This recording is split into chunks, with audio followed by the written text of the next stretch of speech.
Pemirsa, Ketua Kamar Dagang Indonesia Kadin Kota Cilegon Muhammad Salim diperiksa Polda Banten. Dirinya diperiksa terkait kasus dugaan permintaan proyek senilai 5 triliun rupiah di PT Chandra Asri Alkali tanpa proses lelang. Video viral kemana berarti ya, Pak? Ada komentar nggak, Pak? Nanti aja. Belum ada komentar berarti ya, Pak? Ya udah. Makasih, Pak ya. Ketua Kamar Dagang Indonesia Kota Cilegon bernama Muhammad Salim atau yang dikenal Abah Salim diperiksa Polda Banten pada Kamis siang kemarin. Kendati demikian, Salim tidak mau berkomentar terkait pemeriksaannya ini dan langsung menuju ruangan pemeriksaan. Pemeriksaan ini terkait beredarnya video viral diduga pejabat Kadin Cilegon yang meminta proyek 5 triliun rupiah tanpa proses lelang di lokasi pembangunan pabrik Chandra Asri Alkali atau CAA. Selain Ketua Kadin, Polda Banten juga memanggil semua pihak yang berada dalam video viral tersebut. Sprint penyelidikan dan pada kemarin kita sudah melaksanakan pemeriksaan 5 orang saksi, yang mana 1 orang saksi tersebut Ketua Kadin dan 4 lainnya yaitu adalah dari pihak PT Chandra Asri Alkali dan pihak PT Cengda. Kemudian untuk hari ini diagendakan melaksanakan pemeriksaan 8 orang saksi lainnya yang berada di dalam unggahan video tersebut. 5 triliun untuk Kadin, 3 triliun untuk Kadin tanpa lelang. Bagi. Sebelumnya, video dugaan pemalakan proyek sebesar 5 triliun rupiah tanpa lelang beredar dan viral di media sosial.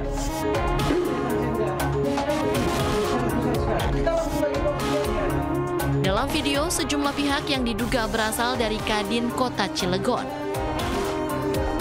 Dari Serang, Banten, Mahesa Apriandi, iNews melaporkan.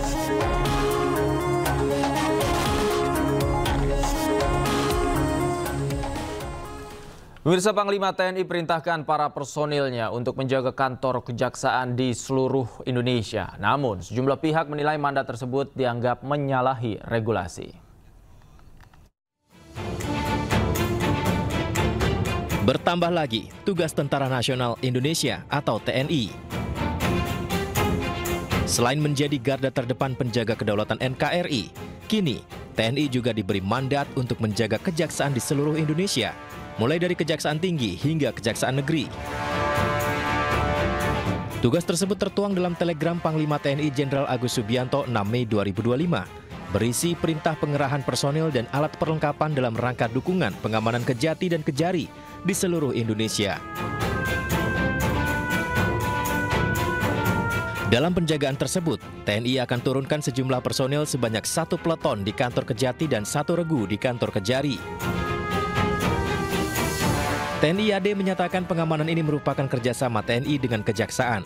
Sementara Kejagung pastikan tidak akan ada intervensi penegakan hukum oleh TNI.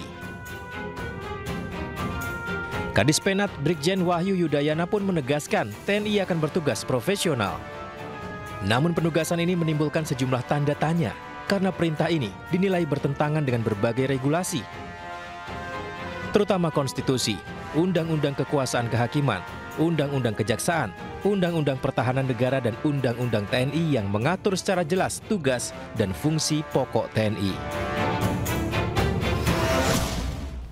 Keterlibatan TNI dalam pengamanan Kejaksaan Agung dan Kejaksaan Tinggi tengah menjadi sorotan. Namun Kejaksaan menegaskan bahwa pengamanan ini merupakan bagian dari nota kesepahaman antara 2 institusi negara tersebut.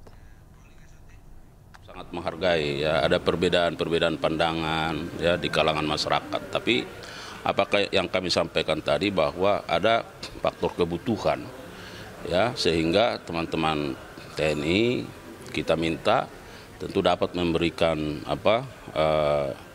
dukungan perbantuan terhadap pengamanan itu. Nah, yang kedua tentu kalau terkait soal pemahaman apakah ini bukan merupakan objek yang vital dan seterusnya ini. Nah, kami memaknai karena ini merupakan objek negara ya, objek vital negara yang sangat strategis.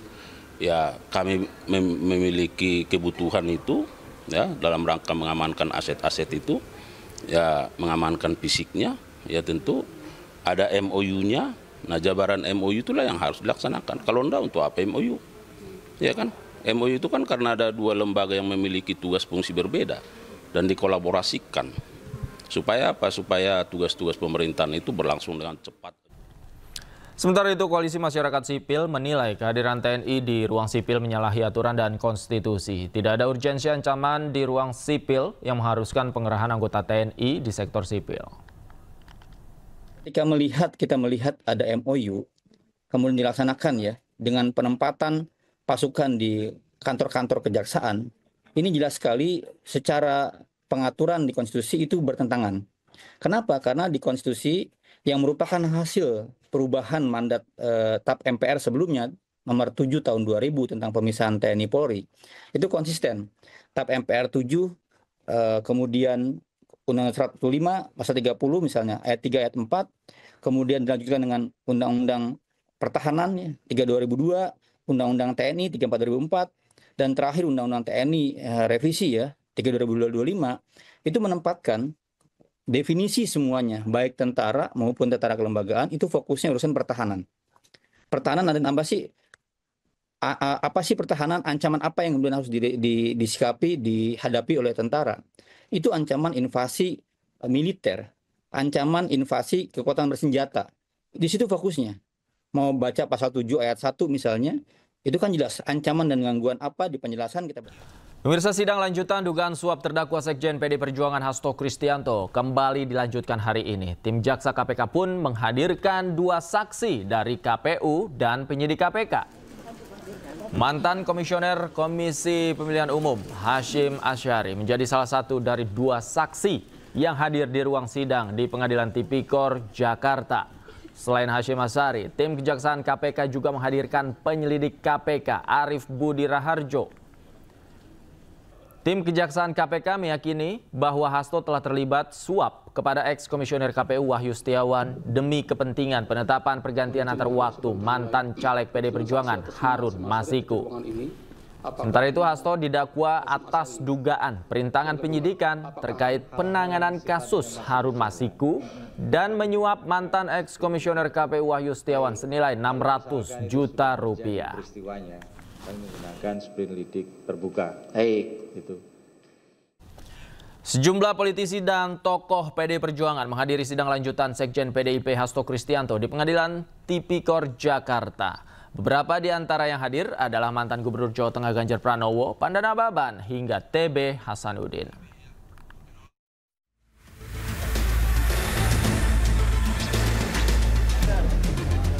Hadir dalam sidang Hasto, antara lain mantan Gubernur Jawa Tengah Ganjar Pranowo. Ini merupakan kedatangan Ganjar yang ketiga kalinya dalam sidang Hasto. Selain Ganjar, ada juga politisi senior PD Perjuangan Pandana Baban. Di sela-sela kehadirannya dalam sidang, Pandana Baban mengaku prihatin dengan kualitas Komisi Pemberantasan Korupsi yang saat ini dinilainya menurun. Jadi saya sendiri terus terang merasa prihatin, kualitas daripada KPK sekarang makin merosot. Bayangkan ketua KPK-nya main badminton sama tersangka, tidak ini, ada penyuapan untuk besuk, ada kemudian barang bukti diapakan. Kasihan kali, apalagi kualitasnya tadi gitu loh. Selain para tokoh PD Perjuangan, sejumlah anggota DPR dari fraksi PD Perjuangan juga turut hadir. Antara lain anggota Komisi 1, TB Hasanuddin, anggota Komisi 3, Komjen Muhammad Nurdin, anggota Komisi 6, Darmadi Durianto. Hadir juga tokoh PDI Perjuangan lainnya, yakni Ketua DPC PDI Perjuangan Kota Solo, Franciscus Saverius Hadi Rudiatmoko, Ferdinand Hutahean, Ripka Ciptaning, serta mantan Menteri Lingkungan Hidup Soni Kera. Dari Jakarta, tim Liputan iNews melaporkan.